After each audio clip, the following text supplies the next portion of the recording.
거룩하신 예수님 이름으로 기도드렸습니다. 아멘. 믿음이 없이는 기쁘시게 못하나니 하나님께 나아가는 자는 반드시 그가 계신 것과 또한 그가 자기를 찾는 자들에게 상 주시는 이심을 믿어야 할지니라. 믿음이 우리 어떤 하나님과의 관계 속에 가장 중요하고 중심이죠. 만약 우리가 믿음이 없다면 하나님은 없어요. 그렇죠? 내가 돈이 없으면 아무것도 살 수 없어요. 그런 것처럼 내 믿음이 없다면 하나님도 구할 수도 없고요. 또 뭐 구해도 얻을 수도 없고요. 그래서 믿음은 하나님과 나와의 어떤 관계 성립에 있어서 가장 중요한 것이다. 믿음의 크기가 곧 우리들에게 하나님의 크기다. 믿음의 강도가 곧 하나님의 강도다. 믿음이 작으면 하나님도 작고, 원래 하나님은 크지만 예를 들어서 내가 뭐 작은 그 열쇠 구멍으로 밖을 본다면 열쇠 구멍만한 사이즈밖에 밖을 볼 수가 없겠죠. 아예 창문을 활짝 열고 본다면 세상이 훤히 다 보이는 것처럼 믿음은 하나님과 나와의 관계고 크기고 강약이 바로 믿음이다. 그래서 똑같이 우리가 하나님을 믿지만은 그 믿음의 크기에 따라서 강약에 따라서 하나님의 역사는 똑같지가 않는 거죠. 동일한 하나님이지만 보면 어떤 사람에게는 이렇게, 어떤 사람은 저렇게, 어떤 사람은 크고 놀랍고 신비하게, 어떤 사람은 코딱지만큼 그렇게 역사하는 건, 그러면서 아이씨, 누구한테는 이렇게 하고 누구한테는 왜 저래 하면서 이렇게 불평불만하는데, 그 불평불만하기보다는 자기의 믿음의 크기를 먼저 봐야 되겠죠. 그래서 우리는 불평할 이유가 없습니다. 왜냐하면 그게 나의 믿음의 크기 때문입니다. 그래서 믿음이 뭔가? 여러분, 이 세상은요, 믿음으로 구성이 되어 있습니다. 모든 게 믿음이 아니면 이 세상은 움직일 수가 없습니다. 믿음은 꼭 기계적인 거예요. 믿음은 합법이고 합리적인 것이에요. 길을 건너가는데 파란불이 들어왔어요. 그럼 당연히 내 앞에 파란불이 들어왔으면 자동차들이 올 때는 그 불에는 빨간불이 들어왔죠. 내가 파란불을 보고 빨간불을 확인하고 하지 않아요? 파란불만 보면 당연히 빨간불이 들어왔기 때문에 달려오는 차들은 당연히 이 불을 보고 설 것이라는 믿음 때문에 그냥 건너가는 거예요. 차가 올지라도. 그게 바로 믿음입니다.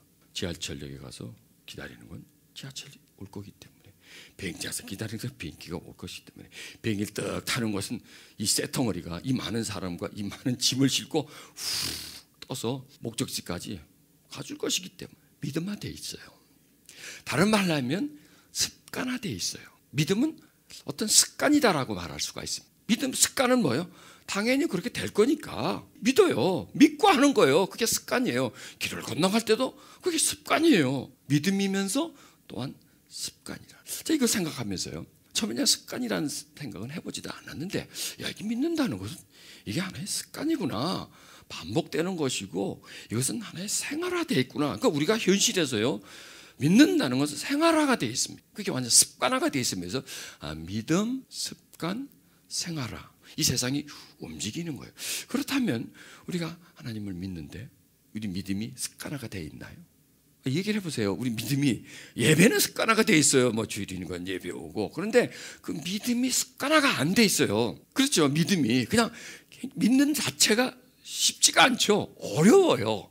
습관은 뭐냐면 어려운 걸 쉽게 하는 게 습관이에요. 그리고 쉽게 하다 보니까 그냥 생활 속에서 자연스럽게 하는 거예요. 여러분, 제가 설교를 쉽게 하는 것 같죠? 그렇다고 그렇게 어렵지는 않아요. 왜냐하면 많이 했기 때문에 처음에는 다리가 후들후들 떨리고 사람이 안 보이고 하는데 계속 하다 보니까 몸에 익숙해지고 습관화가 되고, 그래서 저한테는 설교하는 것이 생활화가 된 거죠. 이렇게 처음에는 힘들지만 이걸 계속 하다 보면 이게 몸에 익숙해지고 자연스럽게 넘어가고 경험이 쌓여지면서 그게 몸에 익숙해지면서 습관이 되면서 생활화가 되는 거예요. 모든 것들이 우리가 그런 속에서 살아갑니다. 그런데 왜 하나님을 믿는 믿음은 습관화가 되지 않을까? 그렇게 믿음이 힘들까? 이걸 한번 생각을 해봤습니다. 참 힘들죠. 세상을 믿고 살아가는 것은 그렇게 어렵지가 않은데 하나님을 믿는 것 자체는 참 힘이 든다는 것. 하나의 고비고 단계입니다. 다른 상태로 바꾸는 것은 굉장히 처음에 힘이 듭니다. 한번 해보면 그 다음에는 굉장히 유용하고 편리하게 사용되어지는 겁니다. 여러분, 사람들이 은행을 가는 것, 은행에 가는데 많은 돈을 탁 갖다 맡깁니다. 근데요, 저 북한에서는 그렇지 못하답니다. 절대로 은행에다 돈을 안 맡긴답니다. 맡기면 끝이라서 다음에 찾지를 못한대요. 찾으러 가면 지금 돈이 없어. 당에서 필요해서 돈이 다 건설 현장으로 다 가서 돈이 없어 하고 돈을 안 준대요. 그러니까 믿지를 못하는 거죠. 그래서 그분들에게 은행에 돈을 맡기는 게 습관화가 돼 있지 않아요. 그러니까 남한에 와서 이제 그 습관을 이제 들여야 되겠죠. 왜? 은행에 남한에서는 돈을 맡겨놓으면 은행이 망하지 않는 난 돈을 주고, 망해도 5천만 원 예금자법이 되니까 5천만 원한테 받을 수 있으니까 맡기는 거죠. 여러분, 제가 그랬습니다. 저는 어릴 때부터 저희 어머니나 저희 아버지가 주든지 누가 손님이 와서 뭐 친척 와서 돈을 주면 일단 받으면 나가질 않습니다. 저는요. 입금분들이 인출을 안 시킵니다. 근데 우리들의 형제들은 딱 받으면 즉시로 튀어나가서 그냥 뭘 사가지고 먹기도 하고 뭐 이렇게 이래요. 저금 통장에다가 넣는 거죠. 이상한 일이 자꾸 생겨요. 나는 꼬박꼬박 넣고 그런데 어느 날 보면 이게 헐쭉해져 있고 말이죠. 누가 수술했는데 배가 쫙 갈라져 있고, 믿지를 못해요. 이 도둑놈이 집에 많더라고. 이렇게 보니까 이게 바깥 도둑놈이 아니고. 그렇지만 그렇다고 해서 내가 이 소비하는 습관이 안 돼 있었어요. 그래서 주면 또 뭐니까 우리 엄마가 볼 때, 야, 너는 천상 은행으로 가야 되겠다. 너는 집에 저금통으로 대래가 아니다. 너는 은행을 가자고 하고 은행을 근데 이제 그동안 좀 모아둔 돈으로 은행을 가는데 불안한 거예요. 이 지금 돼지 저금통은 내 눈앞에 보여요. 가끔 이렇게 도난 사고도 있지만 그래도 일단 내 앞에 있는데 이걸 그냥 다 하고 다 뺏긴다는 게 불안하더라고. 만약에 내 통장을 잊어버리면 어떡하지? 만약에 요 은행이 불이 나면 어떡하지? 뭐 몇 푼 되지도 않는 거 맡기면서도 왜 나한테는 그게 돈이 컸기 때문에 한 관문을 넘어가는 거죠. 이건 당연한 거고 이래야 되는 거고 이게 하나의 습관이 되고 이게 나의 어떤 생활화가 되는 거죠. 이 모든 것들이 그런 단계를 거쳐가더라고요. 그래서 내가 오늘 이 말씀을 준비하면서 우리가 하나님을 믿는 믿음이 이게 습관화가 되면, 물론 우리가 일종의 습관화가 됐어요. 뭐 기도하는 것도 습관화가 됐고, 찬양 부르는 것도 습관화되고, 설교하면 아멘하는 것도 습관화가 됐고, 주일날 교회하는 것도 습관이 되는데 그것만 하지 말고 그걸 넘어서 믿음으로 살아가는데 습관화가 되면 참 편리할 것 같아요. 그렇죠? 그 습관은 뭐냐면 편리하기 위해서 내 몸에 익숙하게 길들여지는 건데, 어떤 습관보다도 우리가 하나님을 믿는 습관을 가진다면 그 습관이 우리 삶에 엄청난 도움을 줄 것이라고요. 그렇지 않을까요? 일단 하나님을 탁 믿는 습관이 있다면 불안하지 않겠죠. 두렵지 않겠죠. 믿는 습관이 있으니까 좌절하지 않겠죠. 막 슬픈 일이 있어도 우울하지 않겠죠. 하여간 우리가 믿음이 습관화가 된다면 이 세상에 어떤 습관을 들여서 혜택을 보는 것보다 이 혜택은 엄청난 혜택을. 예를 들어서 공부하는 습관을 들이면 당연히 공부를 잘하겠죠. 그럼 공부 잘하는 거 끝인가요? 좋은 대학을 가겠죠. 끝인가요? 여자는 좋은 데 시집을 가겠죠. 또 소득이 높겠죠. 그러니까 이 공부하는 습관은 단지 습관으로 끝나는 것이 아니라 그 나머지 혜택이 주렁주렁 열리잖아요. 다음 단계 혜택. 뭐 운동을 하는 혜택을 습관을 들이면 뭐 건강을 얻게, 그것만은 끝나는 게 아니고 얻게 되고 건강하게 되고 뭐 이런 무병장수할 것이고 뭐 이렇게 어떤 습관은, 그러니까 나쁜 습관은 나쁜 열매가 주렁주렁 열리게 되고, 그리고 당연히 자기가 따먹어야 되겠죠. 좋은 습관은 좋은 열매가 맺어져서 당연히 내 삶을 유익하게 만들겠죠. 그러니까 이 뭐냐면 그 사람이 좋은 습관을 얼마나 가지고 있느냐, 그리고 나쁜 습관이 얼마나 없느냐에 따라서 건강, 성공, 행복도 다 거기에 다 반가름이 나는 겁니다. 자, 그렇다면 우리에게 있어서 가장 필요하고 유익한 습관이 있다면 무엇일까요? 여태까지 막 얘기했잖아요. 운동도 아니고 공부도 아니고 그것도 비교하지만 믿는 습관을 가지자. 참 내용이 참 좋아요. 그렇죠? 믿는 습관, 믿음을 습관화하자. 습관은 뭐냐면 턱 어떤 일이 부닥치면 그걸로 처리를 하는 게 습관이에요. 어려운 문제를 턱 보면 공부한 습관으로 있다면 문제를 풀 수 있겠죠. 그런 것처럼 믿음이 습관화가 되면 이런 일 저런 일 뭐 여차저차한 일들이 온다고 해도 습관화가 되기 때문에 믿음이 대처를 하는 캐치프레이입니다. 2016년은 무엇을 습관으로 하는 해? 믿음을 습관으로 하는 해가 되자. 왜냐하면 믿음으로 살려면 뭐가 돼야 된다고요? 습관이 돼야 살아요. 그러니까 생활은 반드시 습관화되지 않으면 어색하기 때문에 생활로 해나갈 수는 없는 거죠. 그래서 믿음을 습관으로 만들자. 자, 그래서 세상의 일들이 습관으로 된다면 믿음도 습관으로도 할 수 있다. 왜냐하면 믿음이 습관이 된 분들을 우리는 성경에서 만날 수 있거든요. 아브라함, 모세 뭐 이런 분들, 그다음에 뭐 다윗과 같은 분, 믿음을 습관으로 해서 그 믿음의 습관으로서 큰 일을 하신 분들, 어려움을 극복하신 분들이 성경에 많이 남아 있어요. 그러면 그분들이 처음부터 믿음이 습관화가 됐던 분들일까요? 그렇지 않죠. 처음부터 믿음이 습관화된 사람이 어디 있습니까? 처음부터 태어나자마자 한국말을 잘하는 애가 어디 있습니까?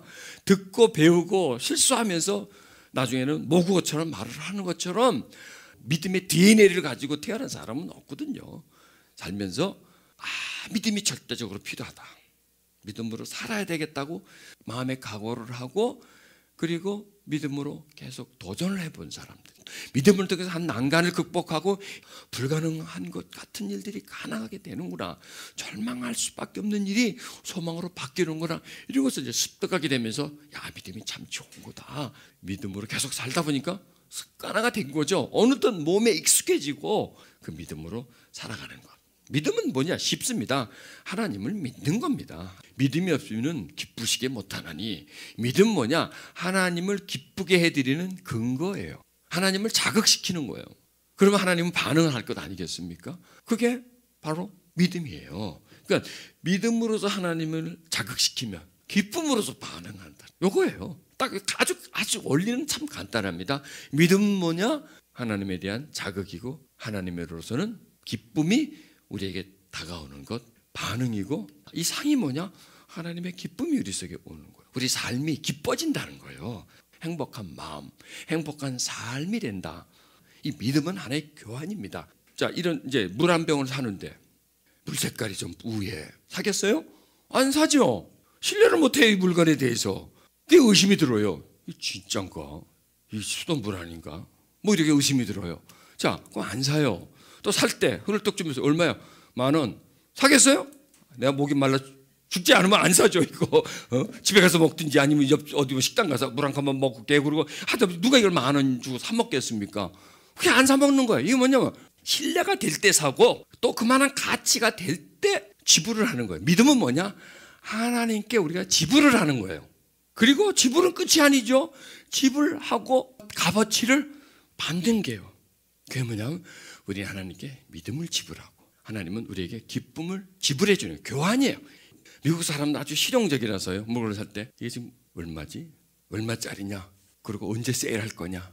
이런 것도 물어보고 사고, 일본 사람들은 물건을 살 때 실용적인지 아닌지 가격보다는 그걸 먼저 조심하고, 미국 사람들은 가격을 굉장히 또 중요시하고, 한국 사람들은 살 때 진짜예요 이거? 그럼 물어본대요.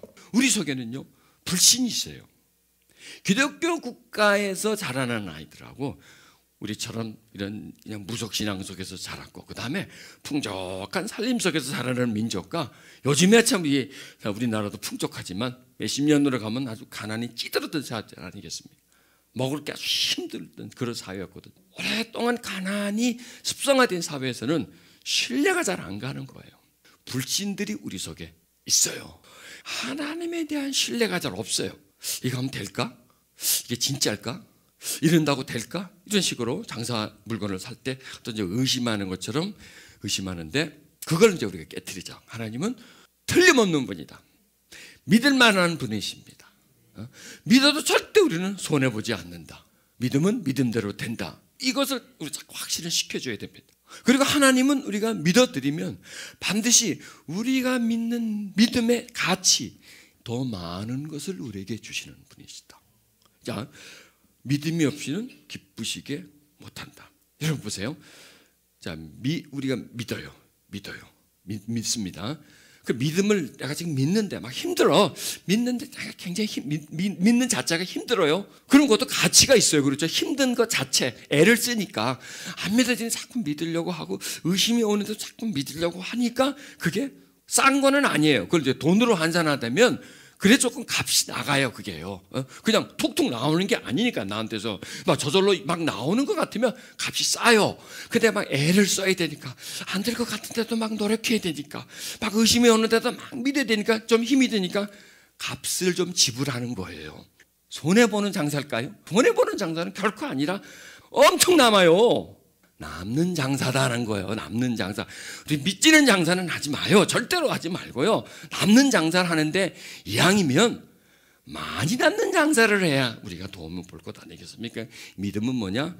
많이 남는 장사다. 조금 전박스럽습니까? 표현이? 내가 투자한 것보다도 몇십 배, 몇백 배 돌아오는 그런 하나의 교환이 바로 믿음이다. 내가 막 믿으려면 막 잘 안 돼. 불신이 오고 막 안절부절하고 잘 안 돼도 이거는 분명히 믿어도 되는 거다. 뭐 저나 여러분이나 이 땅에 대해서 모르고 가치의 주식 가치의 상승 이런 걸 모르니까 못하는 거죠. 그런데 머리가 잘 돌아가는 분들은요, 지금 막 숲이 우지고 지금은 막 농지고 지금 뭐 별로라도 요거 한 10년 후 되면 요리 길이 나고 저쪽으로 고속도로가 날 거고 저기는 도시 중심이라고 요거 지금 10,000원인데 한 10년 되면 한 1억은 되겠다. 머리가 돌아가요. 그 사람들한테는 그게. 혹시 그런 데 좀 돌아가는 분 없습니까? 공부 좀 하게. 따라서 그 사람은 딱 사버려요. 근데 우리 같은 사람 보고 이게 말이 안 된다고 이거 좀 당신 전 재산 있어? 사버려. 사면 10년에 돈 돼. 살 수 있어요? 오금이 저려서 못 사지. 그게 안 보이거든. 그런 게 감이 안 오거든. 믿음에 대해서 안목을 가지자. 믿음은 엄청난 투자다. 하나님을 믿어드리면 하나님 우리에게 기쁨으로 엄청난 보상을 해주는 것이기 때문에 그냥 우리는 해주실 것이라고 믿자. 그럼 하나님은 그 믿음에 대한 보상을 틀림없이 우리에게 해줄 것이다. 믿어보자는 말이에요. 그래서요, 에베소 5장 10절에 주께 기쁘시게 할 것이 무엇인가 시험해 보라는 거야. 내가 어떻게 하나님을 믿을까? 어떻게 하나님을 믿어드릴까? 내가 이 상황에서 내가 어떻게 믿음으로 이런 걸 한번 무엇인가 시험해보라, 연구해보라, 그리고 시도해보라는 겁니다. 여러분, 우리 삶에 그런 경우들이 참 많거든요. 믿음이 반드시 필요할 어떤 상황이 우리들에게 올 때 주저 하게 된다고요. 왜? 그런 경험이 없으니까. 이렇게 했다가는 내가 손해보지 않을까? 이렇게 해가지고 그냥 꽝이 되지 않을까? 뭐 이런 거 두려움들이 있기 때문에 충분한 경험을 우리가 갖지 못했기 때문에 그런 걸 시험하는데 참 주저주저하는 경우가 참 많습니다. 그런데 한번 해보라. 도전을 해보라. 과감하게 한번 시도를 해보라. 하나님에게 기쁘시게 할 게 뭔지를 한번 생각해봐라. 그리고 너에게 떠오른다면 그걸 한번 해봐라. 그러면 너는 알게 될 것이다. 하나님을 기쁘시게 할 것이 무엇인가? 믿음밖에 더 있겠습니까? 믿음이죠. 믿음으로 한번 시험해봐라. 믿음으로 한번 테스트해봐라. 믿음으로 한번 살아봐라. 이렇게 말씀하십니다. 또 이 말씀은 뭐냐면 하나님을 기쁘게 해드릴 게 뭔지를 자꾸 연구해보라라는 겁니다. 이 얘기는 또 뭐냐면 조금 조속하게 들지 몰라도 하나님의 기쁨조가 되라는 겁니다. 너희들이 김정은이나 김정일이는 기쁨조가 있어요. 맨날 모여서 밥 먹고 하는 일이 뭔가요? 어떻게 하면 저 원수님을 기쁘게 해드릴까? 노래로서 기쁘게 해드릴까? 춤으로서 기쁘게 해드릴까? 뭐 연극으로 기쁘게 해드릴까? 하여간 어떤 분위기를 연출할까? 뭐 어떻게 해볼까 하고 그걸 연구하는 기쁨조들. 그들의 삶의 목적은 기쁨을 주는 겁니다. 마찬가지로 우리의 삶의 목적은 뭘까? 다시 한번 정의를 해보잔 말이에요. 내 삶의 목적은 하나님을 기쁘게 해드리는 것이다. 하나님은 믿음으로만이 기쁨에 반응을 하시기 때문에 우리는 하나님을 기쁘게 해드린다. 하나님을 믿는 것, 그것을 우리가 소중히 생각해야 된다는 겁니다. 사람은 어떨 때 기쁠까요? 사랑해주면 기쁘죠. 또 인정해주면 기쁘죠. 자신이 좀 손해볼지라도 하나님을 위해서 기꺼이 가는 것. 자기가 큰 손해뿐만 아니라 더 큰 불이익을 당할지라도 하나님 때문에 가는 것. 이걸 또 하나님은 상당히 기뻐한다는 겁니다. 왜냐하면 그게 믿음이거든요. 다니엘을 생각해 봤습니다. 자, 다니엘은 뜻을 정하고 왕의 진미와 그의 마시는 포도주로 자기를 더럽히지 아니하기를 하고 자기를 더럽히지 않게 하기를 환관장에 구하니 하나님이 다니엘과 환관장에게 은혜와 궁유를 얻게 하신지라. 뭐 이 내용을 우리가 다 잘 압니다. 다니엘은 포로로 끌려갈 때 따라간 거죠. 다니엘이 참 세상을 오래 살았고 뭐 이건 산전수전을 다 겪었고 다 이것저것 다 알고 하는 나이가 아니라 애요, 애 한마디로 말해서 아직까지. 근데 그 아이가 식욕이 한참 왕성할 때 막 돌이라도 먹으면 소화시킬 수 있는 그런 아이인데, 그런 아이한테 맨날 고기 준다고 그러죠. 거기다 또 뭐 준대? 포도주, 와인. 와인을 준대. 또 거기다가 이건 뭐 기가 막힌 거. 한참 먹을 나이에 이렇게 좋은 특혜를 주는데 다니엘은 그걸 거부하는 거예요. 야, 이걸 보면서 야, 이게 참 보통 사람이 아니다. 혜택인데, 특혜인데 이걸 거부하면서 안 하겠다는 거예요. 좋은 건데, 아, 이게 바로 하나님을 기쁘시게 하는 거구나. 자기 하면 자기 몸이 좋겠죠. 근데 그러면서 또 생각해 봅니다. 아, 다니엘이 이런 말을 들었을 때 오케이 하고 막 이렇게 했을까요? 아니에요. 처음에 갈등했을 거예요. 이리 갈까 저리 갈까, 차라리 돌아갈까, 어떡할까? 이거 누이도 좋고 매부도 좋고 나도 좋고 너도 좋고 다 좋은데, 다 좋아, 다 좋아. 그런데 누가 싫으냐? 하나님이 싫어하는 거예요. 그럼 어디다 맞출 것인가? 여러분, 우리 한번 봅시다. 우리는 나도 좋고 너도 좋고 이래도 좋고 저래도 좋고 다 좋아, 다 좋아. 그런데 조금 걸려, 저분이 좀 걸려. 그럼 어떻게? 샷다 딱 닫아버리는 거죠. 다음에 내가 요거만 좀 누리고 나서, 요거만 하고 나서, 그리고 뭐 또 잘못한 거 있으면 내가 회개하고 정말 미안하면 내가 헌금 좀 하고 뭐 이런 식으로 그냥 일단 나 좋은 쪽으로, 우리 좋은 쪽으로 진행을 나가죠. 대부분이 그렇게 해요. 그런데 이분은, 다니엘 이분은 그걸 정말 좋아요, 자기에게는. 그러나 하나님이 원치 않은 거기 때문에 탁 놔버려요. 정말 믿음인 거죠. 다니엘은 저 때부터 믿음이 습관화가 된 거예요. 저건 쉽게 할 수 있는 부분이 아니에요. 그냥 일사천리로 그냥 내용을 쭉 우리에게 설명해 줬지만 다니엘의 그 어떤 갈등, 자, 그 다음에 이게 자기 혼자로 끝날 일이 아니잖아요. 나 안 먹어. 안 먹으면 끝이죠. 먹기 싫으면. 근데 지금 다니엘은 위치가, 여기 있는 장소가 나 안 한다고 될 문제가 아니에요. 이거는 먹어야 돼요. 그래서 다니엘은 환관장을 찾아가는 거예요. 찾아가가지고 뭐라 그랬을까요? 사정을 했을 거예요. 그럼 환관장이 그래? 너 말이 일리가 있다. 너 참 기특하다. 그렇게 그랬을까? 환관장이 야, 인마 누구 죽일라 그러냐? 너 내가 네 말을 듣으면 나는 이거야. 그러나 그때는 암이 어딜 법을 어겨? 죽으려고 각오하지 않으면 못하게 해요. 하다못해 저 김정은이 한번 보세요. 그 말하면 잘못하면 그냥 이거 하잖아요. 데려가가지고 그냥 수많은 사람을 죽이는 그런 시대잖아요. 그러니까 떨죠, 감히. 그때부터 더 있으면 더 했지. 이 시대가요. 왕의 말은 곧 법이고 그 법, 왕의 말을 어긴다는 것은 이거는 생명을 담보로 하지 않으면 감히 할 수 없는 겁니다. 그러니까 당연히 환관장이 야, 난 못해. 난 그렇게 하지 않겠어요. 다니엘이 알겠습니다. 안 되네요. 하나님 안 되겠습니다. 환관장이 안 되겠어 하고 끝나지 않았을 거라고 또 갔을 거예요. 몇 번을 갔는지는 몰라요. 나와 있지는 않아도 여러 번을 가서 하고 하니까 환관장 마음이 움직이는 겁니다. 자, 환관장의 마음을 누가 움직였어? 다니엘이 움직였어요? 아니죠. 다니엘은 그냥 부탁을 한 겁니다. 사정 얘기를 하는 겁니다. 하나님이 환관장의 마음을 돌려버리는 겁니다. 여기서 다니엘은 건너뛰는 겁니다. 자, 여기까지는 넘어왔습니다. 그런데 또 문제가 있습니다. 그날부터 이제 물과 채소만 먹습니다.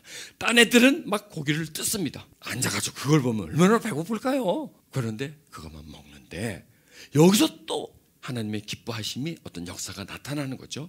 그런데도 딴 애들보다 때깔이 더 좋은 거야. 더 훤한 거야. 그러니까 환관장은 할 말이 없는 거예요. 문제가 없는 거죠. 왜? 밖으로 표시가 안 나기 때문에. 그래서 오케이가 된 겁니다. 자, 그럼 여기서 또 다니엘은 또 한 단계 더 경험을 하게 되는 거죠. 첫 단계. 할까 말까 하다가 그래 하고 믿음을 선택했고, 그 다음에 믿음을 선택했는데 환관장이라는 담이 있었어요. 거기를 한번 부닥쳐 본 거죠. 가서 말이 안 되지만 통사장을 해보는 겁니다. 그랬더니 환관장이 움직였어요. 자, 근데 그 다음에는 뭐냐? 이 신체적인 조건인 거죠. 다 당연한 것 아니겠습니까? 고기 먹는 애들하고 채소 먹는 애들하고 어떻게 더 건강해 보이고 더 영양이 풍성해 보이겠습니까? 그건 당연히 안 되는 거죠. 그런데 또 거기에 하나님이 역사를 일으키는 거죠. 그랬을 때 다니엘은 이걸 통해서 믿음의 여러 단계를 거치면서 서서히 믿음이 습관화가. 이후로부터 다니엘의 삶을 보면 전부 다 믿음에 사자굴에 빠지는 것도 믿음으로 들어가 버리는 거예요. 그냥 굳게 믿기 때문에 그냥 그게 생활을 끌고 가는 겁니다. 그러니까 뭐냐면 습관은 뭐냐? 생활을 이끌고 가는 하나의 도구입니다. 그러니까 믿음이 습관화가 되면 그의 삶을 끌고 가는 그런 하나의 어떤 동력이 될 수 있다. 이걸 한번 우리가 믿어보자는 거죠.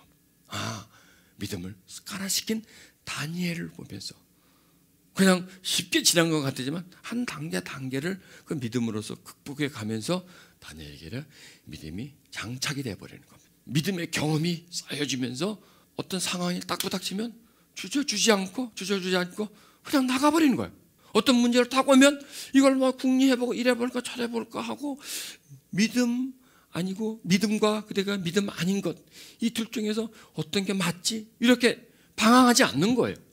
막 쉽게 생각하지 않는 거예요. 무조건 그러니까 믿음이 쏙쏙 하고 툭툭 오는 거야. 뭐가 됐기 때문에?